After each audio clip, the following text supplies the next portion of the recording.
guess this is the final lecture of Alexis Prévost. All right, thank you very much. So today we'll turn to application of random interlacement for the Gaussian phi field.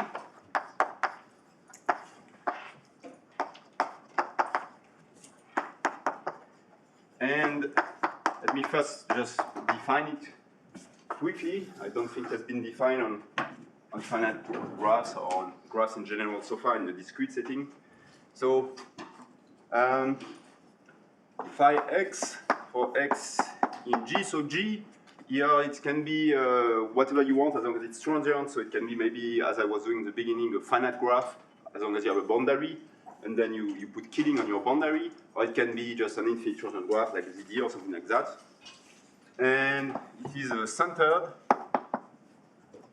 Gaussian process, so that means that each phi x is a Gaussian variable. And to know the law of my process, I just need to know what its covariance is. And in the case of the Gaussian phi fields, it's given by the green function.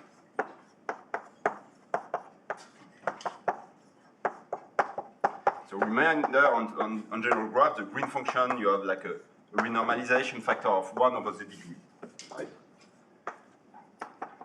To infinity indicator function that xk equal 1. Okay, and you need to go to infinity if you're on an infinite graph. If you're on a finite graph with a boundary, you just stop whenever you hit the boundary, depending on the setting you're considering. And so the link with interlacement, or first with random walk, is the so-called second Raynight theorem. So you saw some Raynight theorem for Brownian motion, and this is now Raynight theorem for random walk, but it's the same idea in a sense. And this one is due to Eisenbaum, Caspi, Marcus, Rosen, and Xi in 2000. And it tells you the following. If you fix U, which would be the intensity of the interlacement, there exists a coupling between phi, okay, and gamma IU. So what is gamma? Gamma is a GFF. Okay, and I mean, and IU would just be your interlacement. Or I mean, this is the interlacement set, but it's more coupling with the entire interlacement process. And the only thing that matters is that this gamma is just a different GFF than phi, which is coupled in a certain way with phi. And this gamma and this interlacement, they are chosen independently of one another. Okay. And such that the following equality holds: 1/2 of phi x plus square root of u squared. So you shift your field by square root of u and you square it. You feed phi, then you take the square of your field gamma and you add your local time. Okay, so what is the local time in this context? So this, let's say if G is a finite graph, if G is finite, this is just what I was calling Lx of Tu. Okay, so Tu, remember, this was the first time that you spend local time u at the boundary. Okay, so this is the time at which my random walk starting for the boundary was looking like random interlacement. And I mean, okay, you could do this. I mean, this is true in general for any random walk. I mean, it has nothing to do with the fact that there's a boundary point. You could take any point, wait until you spend the time u at this point, and this is true on general graph for any random walk on this graph. You just need to stop at a certain time. And so you look at the local time at this time at x, and this is true for only the uniform coupling of graph. Okay. So I'm not going to prove that because it will take me the rest of the session, but just just take it as a link between the two objects, and let's see what we can do with it for those who don't know it. And of course, when you see that, well, you kind of want to, I set up things in the correct way so that you just now want to take the limit of your graph going to infinity and see your interlacement appear, right? And so this is what Schnitzman did. He didn't just take the limit because he's the one who introduced in this paper, when he proved the interlacement, the setting of the finite graph that I introduced in the first lecture. And he proved the same theorem just by taking the limit if G is transient. And then this is this LXU. In this case, this is the local time of random interlacement. Okay, so it is just the total time that all your trajectories in the interlacement spent at x. Okay, and here I'm taking continuous time trajectory, so you spend an exponential time at each vertex, as I was doing in the beginning, so that this is really a variable which is not integral valued, but really in R. Okay, continuous time with exponential jump. One-on-one. Okay, so this is the coupling between the GFF and interlacement. So for the moment, okay, you don't really know what to do with it, right? You just have like some interlacements, and then you have some GFFs that appear. One is centered like this one, the other one is a bit shifted like on the left. And the main interest to study percolation for the Gaussian field, which is what I will do in a moment, is actually to understand what happens whenever this LXU is positive. What does it mean for your local time to be positive? It means exactly that you are in the interlacement set. That is, that your point x is visited at least 1, which means you are in the interlacement set. The question is what happens when you're in the interlacement set? And more precisely, the question is what happens here on the left-hand side. Okay, so if you're on the interlacement set, you know that this is positive, so this whole thing is positive. And the question is, okay, what is the sign of X plus root of 2? And this is a result by Titus, which says that in the previous coupling, actually, you can make the coupling work, so that, moreover, the interlacement set is entirely included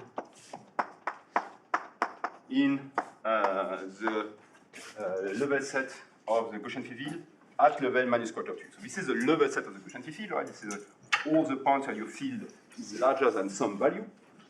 And in this case, it is larger than the value minus quarter 2. So not in particular that this means that this is equivalent to saying that the left-hand side here is positive. Okay, I mean, with the square it was obviously positive, but also without the square it is positive. Okay, so I will come back in a moment to why this is true, intuitively at least. But for the moment, let's just use it to see why this is interesting. Okay, so first thing you can see when you just look at it, which is like a direct consequence, but which was already known through other means, is that the interlacement set, you know that it always percolates because it's made of infinitely connected trajectories. Okay, so that's trivial. But just by this inclusion, you deduce that this level set of the Gaussian field at level minus square root of 2u also percolates. Okay, so for free, you know that at any negative level, because this is true for any u, the level set of the Gaussian field percolates. Okay, so this is a result that initially is due to Brickman, Leibowitz, Maes, but they had a completely different proof using the Gaussian field only, without going for interlacement. So. And, okay, so this is like a first remark that you can do. And actually, you can push this further. And this is due to Alexander Drevitz, myself, Professor Rodriguez, in 18. And the theorem tells you the following, that actually, not only do you percolate at negative level, but you also percolate at positive level. So there exists an H, which is positive, strictly, such that the level sets of the Gaussian field at level above level H percolate. Okay. So this means that somehow this is not telling you the whole story, in a sense, and at least in the discrete, that you can percolate beyond what the isomorphism is giving you for free. But actually, the proof uses the isomorphism. Okay, so let me give you a proof. It's a wrong proof, but that gives an idea. Are you on ZD here? Oh yeah, I didn't mention, so yeah, let's say on Z. It's also true on more graphs, but let's say on Z. But this is always true, actually, this first result.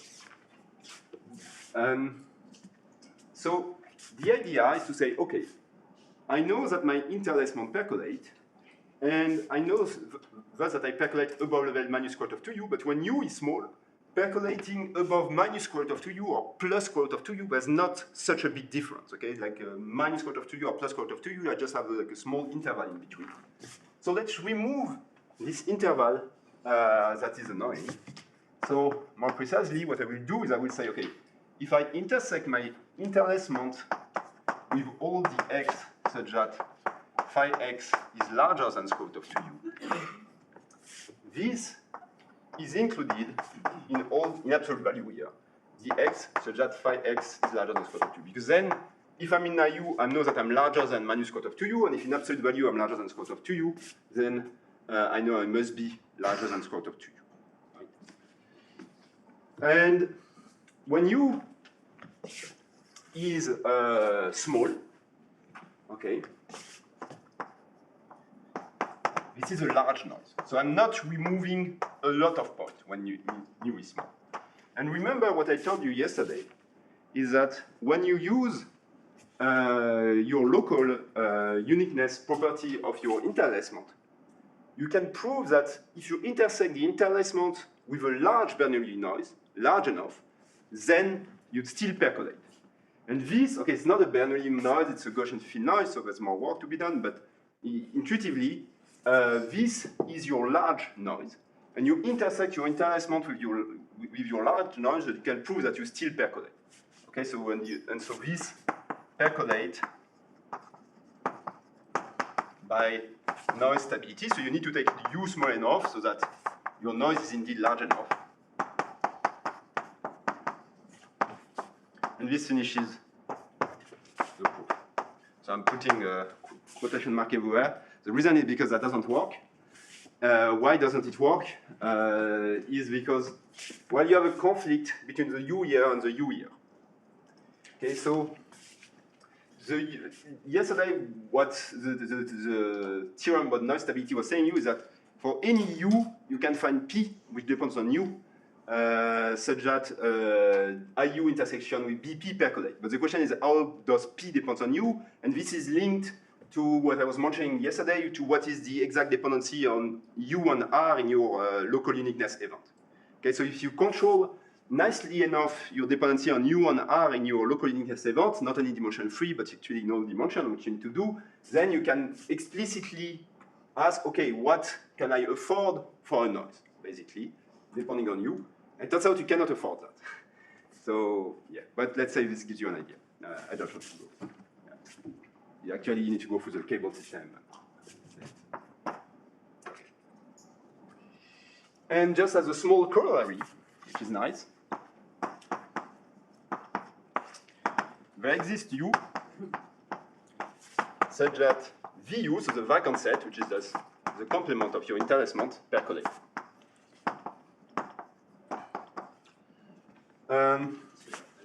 Yeah. So let's say that I was actually taking a Bernoulli percolation, yeah, independent of IU, yeah, and with the appropriate. This would still not percolate. I mean, I'm not with at least the proof would not work with that I was giving yesterday. It's not a problem that's the Gaussian field. It's really a problem that the density of this is not small enough or high enough, close enough to it. And the correlations between phi and IU, do they help you here? They pose no problem.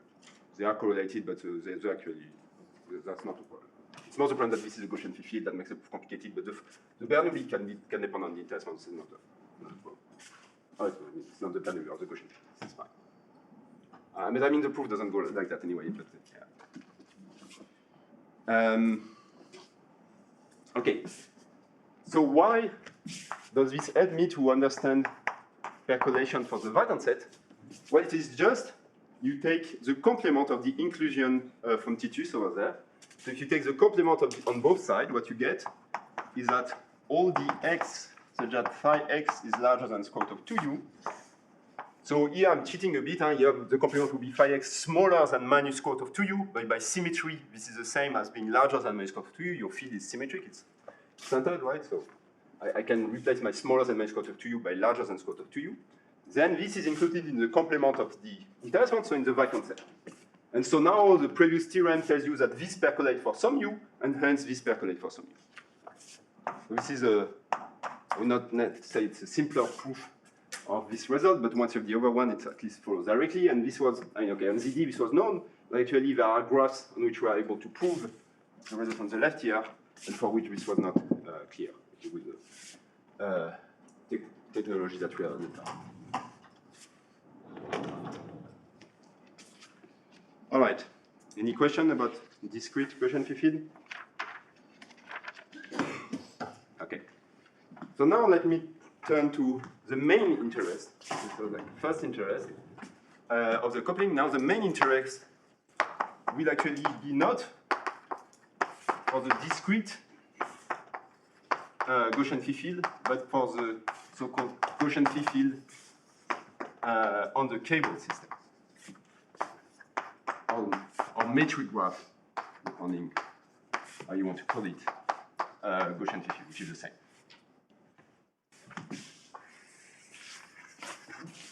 So what is this? Well, it's an object which is, it's a bit annoying to define properly, but to define intuitively, which is really easy to do. What you do is, let's say you have your graph, so let's say ZD, because most of the time I will look at ZD anyway, but it's true on any graph. And usually what you do when you have a random walk on your graph is just you pick your starting point, let's say this is this point, okay? And then you pick a neighbor at random and you jump there. And you keep doing that and you follow some path here. But it's like it's a discrete path, right? The edges are just there to be as a representation, but they don't actually have a line between the 2 points, usually. And the cable system consists of saying, well, actually, let's say that this edge, this representation of my edge is real, and I really have a continuous line between my 2 points. Okay? So what you do is that you replace each edge of your graph by a copy of the interval 0, 1. So just an edge of length 1, okay, like an interval of length 1. And then you run a Brownian motion on your edges instead of just running a random walk from one point to the other. So what it means is that at first you choose an edge at random and you run a Brownian excursion. So you just leave for a bit in this edge, then you come back here. I mean, you come back immediately most of the time, but let's ignore that. And you just then pick another edge and you keep like that exploring the neighboring edge. And at some point you will jump and you still have uniform probability to jump here, right? Because you just picked your edge uniformly. And let's say you jump here and then you continue as a Brownian motion on the neighboring edge until you jump there. And so on and so forth, right? You explore like that all the neighboring edges until you jump. And then you keep going, starting from the new point. Okay, so this defines a Brownian motion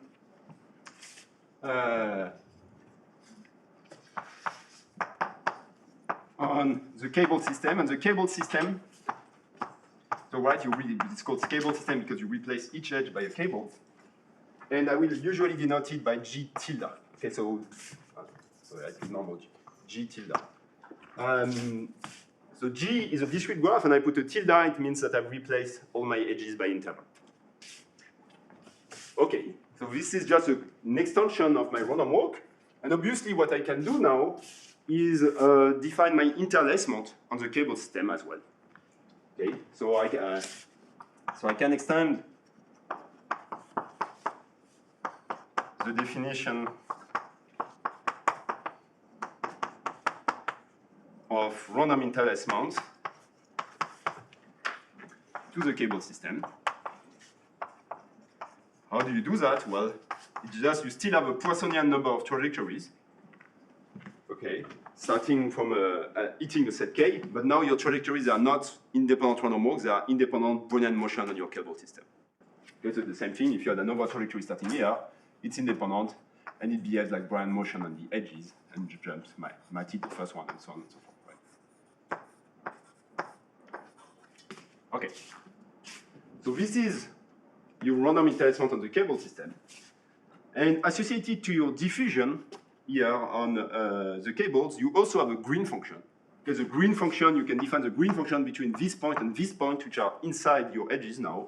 This is just if you start my Brownian motion here, how much time in average would I spend here? Okay, this is your green function, defined usually as for the 1D Brownian motion. And since you have now a green function also on the cable system, what you can do is also define a GFF. And now it is just that your Gaussian variable phi x, they live on the cables, and your covariance is the green function, but the green function on the cable. Okay? So you can also do the GFF. Exactly the same. Right, is that clear? I'm not going to the details, obviously, but it's clear. All right. So now what's the point of doing that? The point of doing that is that the GFF, and also the interlacement, but let's first consider the GFF on G tilde is continuous. Just because if you were to do the same thing, let's say on in dimension 1, you would obtain a continuous object. The green function is continuous. And what does this tell me? Why does this help me to have continuous object? So let's go back to Titus' result over there and look at it from the point of view of the cable system. So this isomorphism, you can also expand it to the cable system. So this is still in the same paper of Titus where he introduced all these objects over there. And then if you look at it here, and you're like, okay, what happens when I'm in a trajectory of the interlacement? I know that this side is positive as before, so this side is positive, so strictly positive, and this is important. And since this side is strictly positive, and it's continuous, it means that it cannot change sign on the trajectory. Okay, so this is positive on the interlacement. And so it's either always positive or always negative on one trajectory. Or if your interlacements are connected, it's actually always positive or always negative everywhere. Okay, and the question is, what Titus is saying was that it's actually always positive. And why? I mean, okay, strictly positive it should be with the square. So the square is strictly positive. So the sign cannot change by continuity. And now, the only additional information that you need to say is that it's not possible that this is negative, that is that phi x is smaller than minus square root of 2u. Why is it the case? Well, if you're on a finite graph, it's clear. Why? Because your interlacement, this is in this case just your random walk starting from the boundary, so your interlacement trajectories, they always hit the boundary. But by definition of your Gaussian phi field is killed on the boundary, so it means it's equal to 0 at the boundary point. And since it's equal to 0 at the boundary point, it cannot be smaller than minus square root of 2u, and so it must be larger than minus square root of 2u. Okay, so all your components are actually larger than minus square root of 2u, which is what Titus proved about that. And then, okay, you need to take the limit to also get that for interlacement, but that's a different problem, and it's not so easy, but you can do it. Okay, so this is the result from Titus over there. It's actually come from this cable system representation, and then just project it to the discrete once you have it on the cable system. And now the question, okay, you know a bit more, huh? Now you know what happens on the interlacement, but you can ask yourself, but okay, what happens for the rest of my points, for my points which are not in my interlacement? Like let's say if LXU is equal to 0, well, you still have some information. Like if you know that you're in a sign cluster of gamma, that is that your field gamma is strictly positive or strictly negative, so this square is positive, then you still know that this part is positive, so you know that you're always, all the cluster of gamma in absolute value being positive, they exactly correspond to the cluster of absolute value of phi plus quote of 2u being positive, and your sign does not change. It can only change at the boundary of your cluster when gamma equal to 0, as long as you're on the vacant set. So as long as you're on the vacant set, this part here just disappears. Right, so if you're on the vacant set, this part disappears, and the clusters here, the sign cluster of this one correspond exactly to the sign cluster of this one. Okay, that's the idea. And so you can make this even more precise than that. So this is a theorem, which is due to Schnittmann, 2016, and to Alexis Prévost, François Rodriguez in 22. So this is true on a certain class of graph, and this is extended to under weaker assumption, which are you just have to have a really weak assumption that your green function on the diagonal is bounded. Okay, which is obviously true for a certain ZD of any transitive graph. Okay. Then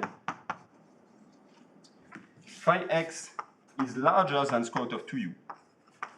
If and only if. So the first thing is you need that gamma x is positive. Okay, so the positive part on the left-hand side and the right-hand side coincide.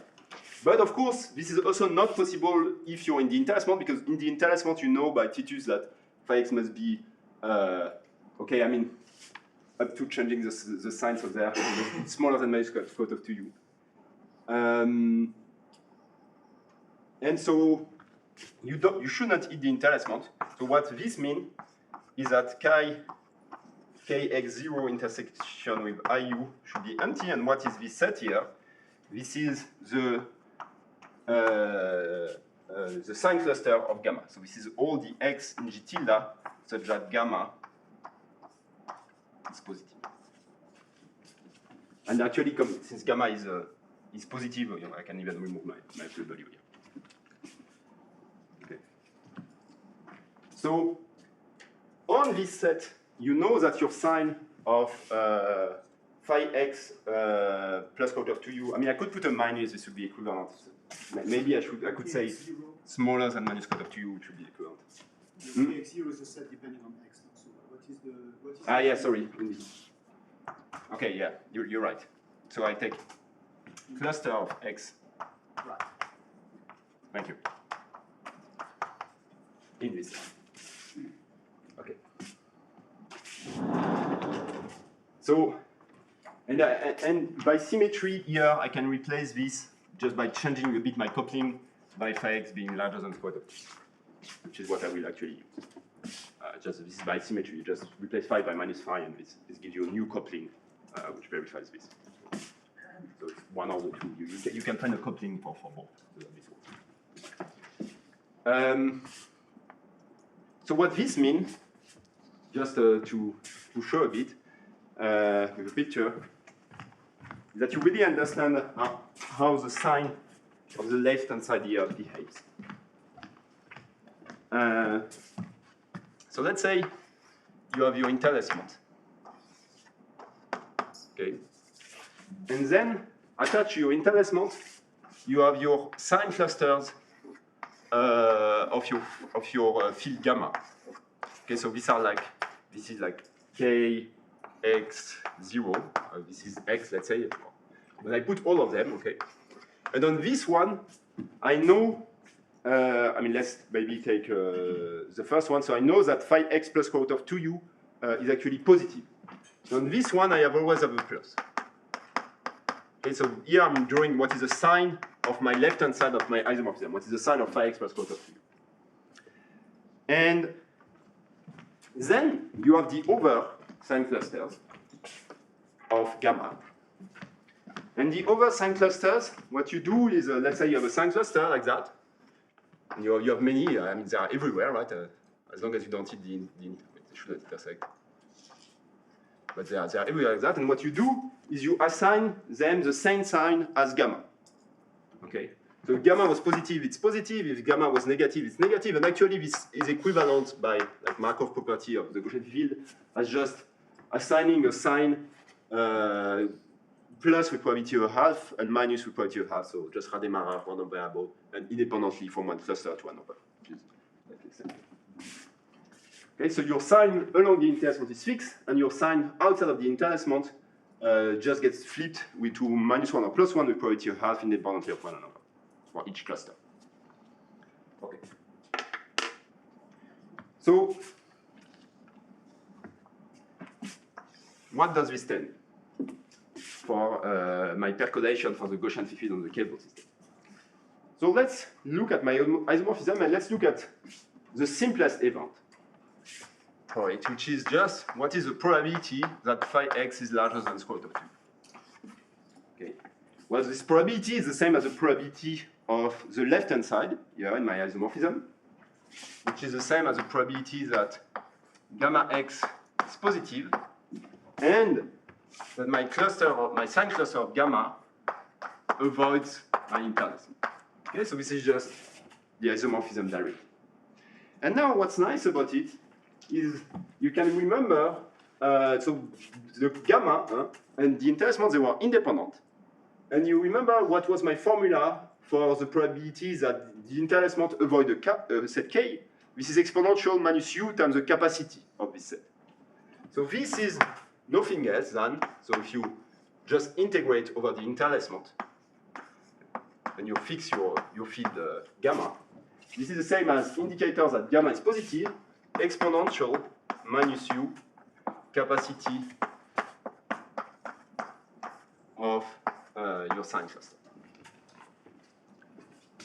Okay, so this is the formula, and now what I can do is I can make U goes to 0. This was true for any U, for any U there's a coupling, so in particular, I mean this I could replace here gamma by 5, this doesn't change anything since now I just have gamma that appears, just a Gaussian field, right? So if I make U goes to 0, or here maybe replace phi by gamma, what I get is that the probability that gamma x is positive, this is the same as the expectation of indicator that gamma x is positive, so far there seems to be nothing appearing. But there is an extra event here, is that I also, I mean, it's not an expectation, it's a probability. I also need that my capacity of my set here is finite. Because if my capacity is infinite, then this would just be always 0. Okay, and then when U goes to 0, this converges to 1, if and only if my capacity here is finite. Okay, so you might be asking me at this point, what does it mean to have an infinite capacity? So, because I've only been defining the capacity of finite set. So, just if you have an infinite set, A, you can define the capacity of your infinite set, and everything else that I've been saying works for this definition as a limit of the intersection of your set A with, let's say, a ball of size n centered at whatever you want. Like any sequence of graphs that converge to your old graph, and you would get always the same limit. And this is your capacity in the infinite setting. It's just a limit of your finite setting along a subsequence that converges to A. Okay, it's a very natural definition of a set A, and you can actually, your formula for interlacement also work for infinite set. Okay, so the thing I did until now makes sense. Okay, so this is how. Cable graph. This is a cable graph capacity. Yeah. So you can also extend the notion of capacity to the cable. Yes.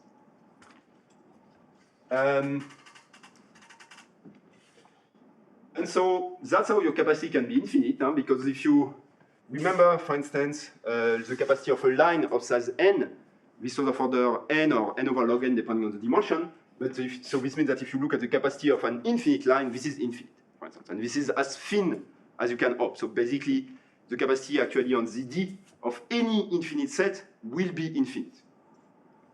So it's, having finite capacity is equivalent to being finite, or on the cable to being bounded. Okay. And so if I look back now at my equation here, what I see is that this means that this probability is equal to 0 because here on both is equal to 1, sorry. So this happens almost surely because I have the same event appearing on both sides. So this means that the capacity of kx0 is finite almost surely. I mean, it's finite almost surely on the event that gamma is positive, but if gamma is negative, then my cluster here is just empty. So it's true. Because I'm looking at the positive cluster. Okay, and so this means that kx0 is bounded almost surely. So, okay. Here, it's not always true. I need this assumption here. This assumption, I need to keep it to be able to make this line work. Because, just a warning sign, if you don't have this assumption,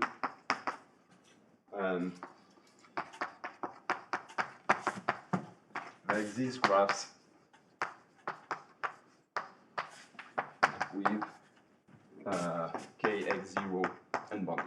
So it is still true that the capacity will be finite, but the set can be unbounded, not equivalent anymore.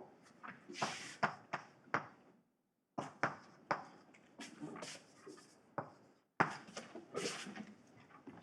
So just a small warning.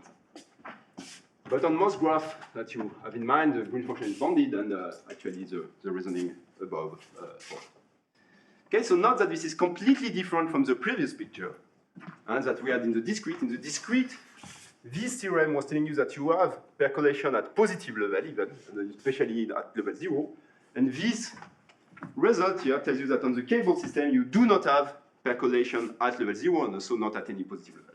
And so since you know from Titus theorem or Brickman-Maes that you have percolation at any negative level. This also worked on the cable. There's no difference. The interlacements percolate. You know that 0 is your critical point on the cable system. Okay, so 0 is the critical point. So on ZD or certain class of graph, this was actually already proved by Titus, and that's how actually proved the result above. It was more the other way around. But he was using different tools. He was using more like Gaussian Fifi tools instead of using the interlacement, as I did above. And it was less general.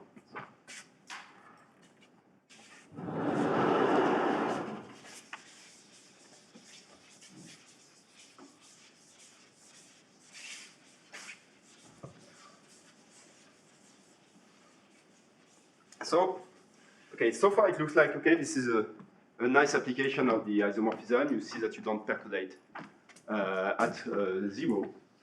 But actually there's a much more interesting application of this, which is just the first line over there.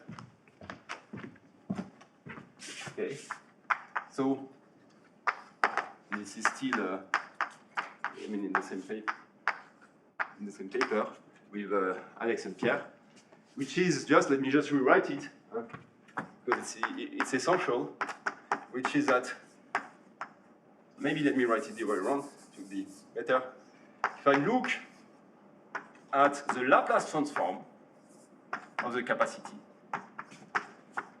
of my sign cluster, so I will not actually put just my sign cluster at level 0, but I will add here any sign cluster actually, and what is kxh? The same thing as kx0, you just look at your level set above level h instead of looking at above level 0.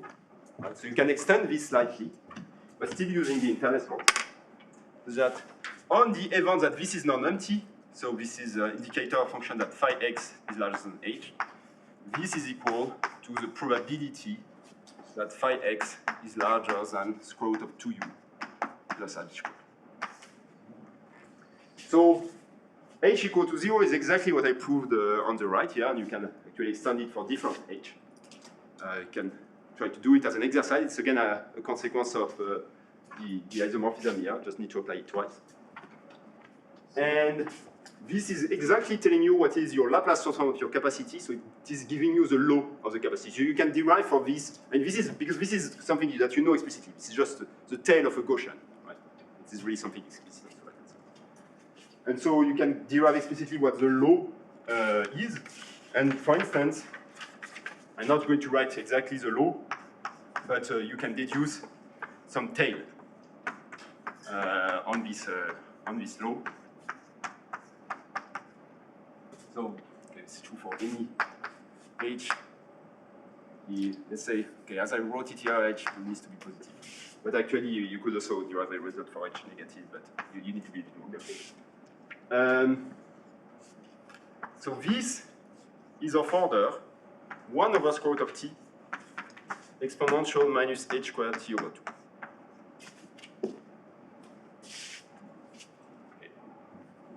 So this is, you know the Laplace transform, you can derive a lot of information on your variable, and you deduce what is the tail of the capacity. So this means that at criticality, h equal to 0, you know if you want the critical exponent associated to your capacity.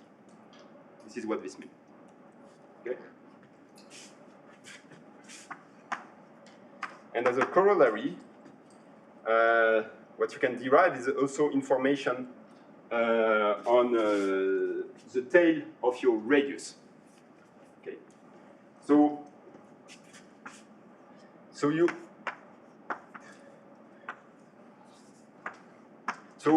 if I compare my capacity and my radius, then the capacity and the radius is not exactly the same thing, except in dimension 3. Why in dimension 3? Because in dimension 3, remember, the capacity of a ball was r to the d minus 2, which is just r. And the capacity of a line was r over log r. So this means that up to a log, the capacity of a line is the same as the capacity of the ball, which means that up to a log, the capacity is the same as the radius, because these are the two extremes. You can prove that. And so in dimension 3, you can actually get nice band up to logs on your radius as well, just from the capacity and then comparing the capacity with the radius.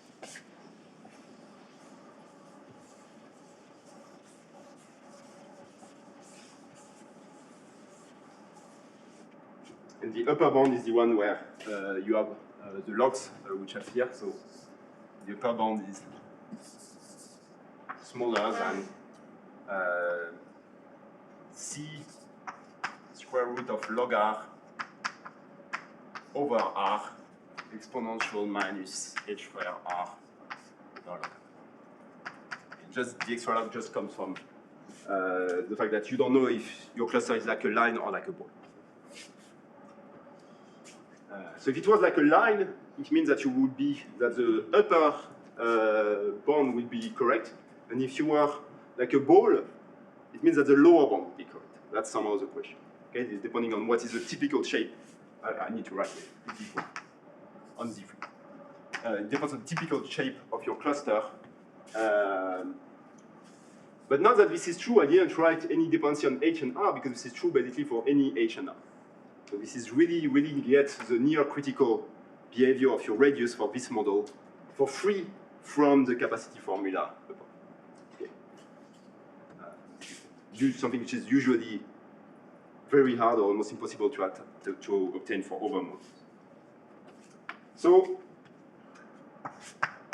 let me finish with a theorem, still with Alexander Prévost and Pierre Rodriguez.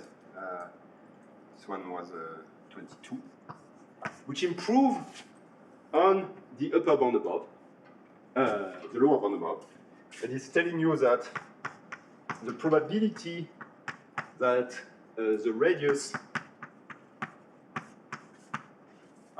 T is R, obviously here, is larger than R. This is larger than the critical probability, which is of order 1 over up to log 1 over square root of r, as implied by the previous corollary for h equal to 0, times, and the question is times what? Times the exponential minus h square r over log h square r.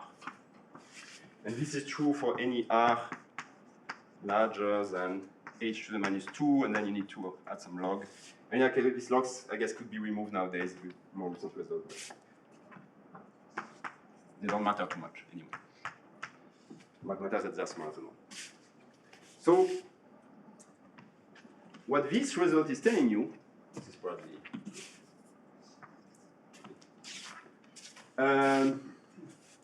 what this result is telling you is that in the previous bound, okay, actually it's more the upper bound which was correct, not the lower bound, which means that your cluster was actually looking more like a line than a ball.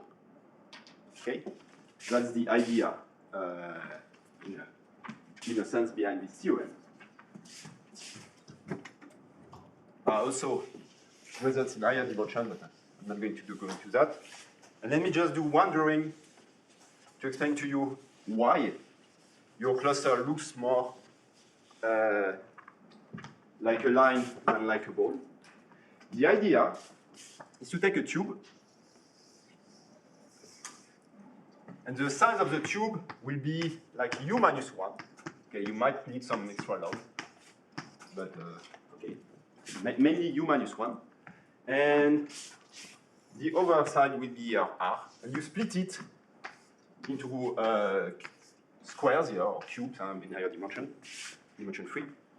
And what you do is you use your local uniqueness event for your interlacement. And your local uniqueness event for your interlacement tells me that, okay, I have an interlacement everywhere like that, with high probability, and I can then link them together from left to right. And here, u minus 1 is exactly chosen as it was yesterday, which is because this is what works in my probability for my local uniqueness event in dimension 3. So this is this exponential minus ur, is that why I have the u minus 1 here. So that this is the best I can hope for here. And so I know that the interlacement percolate along such a tube, okay? And this means that you do percolate the Titus result above at negative level for your Gaussian field, also along tubes, and actually then you can use some chart of measure formula. I will not give the result about that, but to push this to positive level as well as it is here instead of just negative level. But what matters here is really your local uniqueness event and to have the correct scale here. And this tube is almost like a line. It's a bit thicker, obviously, than the line, but when r is much larger than u, it's almost like a line. And the fact that it's not a line is where the difference between this log here and this log here comes from. So that's why you have the h square here, not here. And actually, we improved also the upper bound recently, and we're able to also put the h square here. Thank you.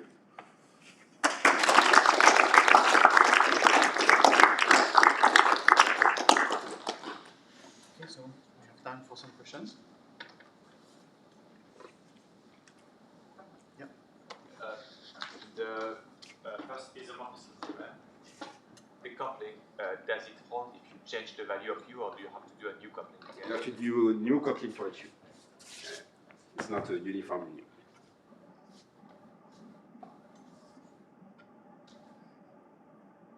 Do you have another model regulation where you could have the deviation for the capacity of the cluster until, for example, bundle calculation?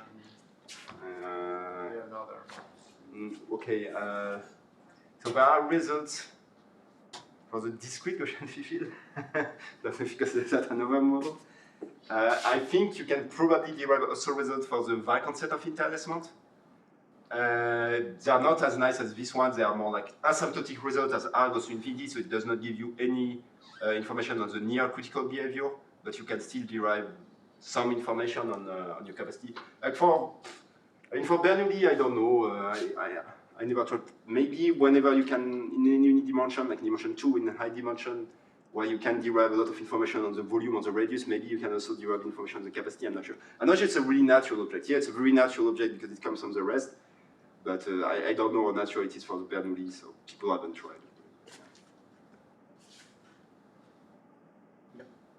The fact that KHX is more like a line, it is because H is positive, so like is it because it's costly at H positive to go far, so the cluster won't spend time exploring around? That's right. So intuitively, what happens is that if you are at this scale, okay, this is the critical scale, so it happens as if you are at criticality, actually at this scale. And so here, this will not, at criticality, you will actually be able to see some macroscopic cluster. Okay, you will not percolate, but you will still have some macroscopic cluster. And you will have one everywhere, a bit like here, except it's not the interlacement, it's the macroscopic cluster at criticality. And somehow the cheapest way for you to go from 0 to distance r here is to follow each of these critical clusters and to connect them together. And that's why, yeah, this is the cheapest way for you to do that. You can also see that. I had actually maybe possibly a related question, because your strategy here relies on the fact that the capacity in 3 dimension does not distinguish much between a ball and a line, but presumably the cluster lies really strictly in between these two things and is more a fractal object. So, Yeah. Are you able to put your fingers on this fractal structure? Or? So yes, okay, we have paper in preparation soon, hopefully, where we, for instance, can derive the fractal dimension of the critical cluster until dimension 6. So this also, and this relies on results from Kai and Ding, where they are able to do the same thing for the radius, like they have the tail of the radius until dimension 6. We also have papers on that until dimension 4. It's a old story, but yeah, you can get information on the fractal dimension at least, which is 1 plus d over 2. Thank you very much. If there's no more questions, let's thank Alexis.